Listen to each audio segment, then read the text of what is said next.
यह उस दौर की बात है जब मुसलमान मदीना मुनव्वरा में बस रहे थे। एक यतीम लड़का अपनी छोटी सी जमीन के चारों तरफ दीवार बना रहा था। दीवार सीधी खड़ी हो सके इसके लिए उसे एक खजूर के दरख्त की जरूरत थी जो उसके पड़ोसी की जमीन में था और दीवार के बीच में आ रहा था। मासूम दिल से उसने अपने पड़ोसी से कहा, भाई अल्लाह के लिए यह एक दरख्त मुझे दे दो या मुझे बेच दो ताकि मेरी दीवार पूरी हो जाए। लेकिन उस शख्स का दिल सख्त था, उसने साफ इनकार कर दिया। निराश और रोता हुआ वह यतीम लड़का नबी करीम सल्लल्लाहु अलैहि वसल्लम की खिदमत में हाजिर हुआ और अपनी फरियाद पेश की। नबी सल्लल्लाहु अलैहि वसल्लम ने उस पड़ोसी को बुलवाया और नर्म लहजे में समझाया, यह दरख्त इस यतीम को दे दो, अल्लाह तुम्हें इसके बदले जन्नत में एक दरख्त अता करेगा। सोचिए, खुद सच्चाई के पैकर नबी सल्लल्लाहु अलैहि वसल्लम जन्नत की गारंटी दे रहे थे, लेकिन दुनिया की मोहब्बत ने उस आदमी की आंखों पर पर्दा डाल दिया था। उसने जन्नत के इस सौदे को ठुकरा दिया। उसी वक्त मस्जिद में एक सहाबी मौजूद थे, हजरत अब्बू दहदा रज़ियल्लाहु अन्हु।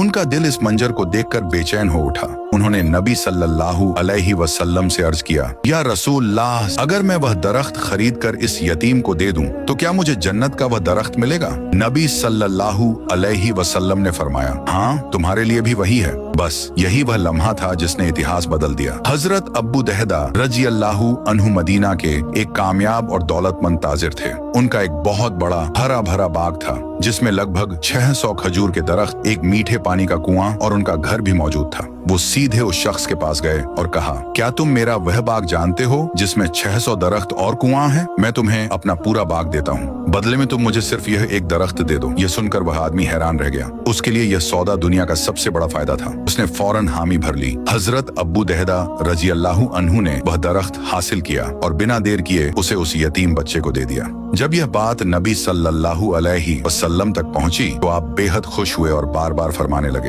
अब्बू दहदा के लिए जन्नत में कितने ही लदे हुए खजूर के गुच्छे हैं। अब असली इम्तिहान बाकी था। हजरत अब्बू दहदा अपने उसी बाग के दरवाजे पर पहुंचे जहां उनकी बीवी और बच्चे रहते थे, लेकिन उन्होंने अंदर कदम नहीं रखा क्योंकि अब वह बाग उनका नहीं रहा था। उन्होंने बाहर से आवाज दी, ऐ उम्मे दहदा, बाहर आ जाओ, मैंने यह बाग अपने रब के हाथ बेच दिया है। सोचिए, एक पल में पूरी जिंदगी बदल गई, घर, दौलत, आराम, सब कुछ। लेकिन जवाब इतिहास में अमर हो गया। उनकी बीवी उम्मे दहदा रज़ियल्लाहु अन्हा मुस्कुराते हुए बाहर आई और बोली, ऐ अब्बू दहदा, आपने बहुत ही नफा देने वाला सौदा किया है। फिर उन्होंने अपने बच्चों के हाथों और जेबों से खजूर के दाने तक निकाल लिए और कहा, बेटा, यह अब हमारी नहीं रही, यह सब अल्लाह के लिए हो चुका है।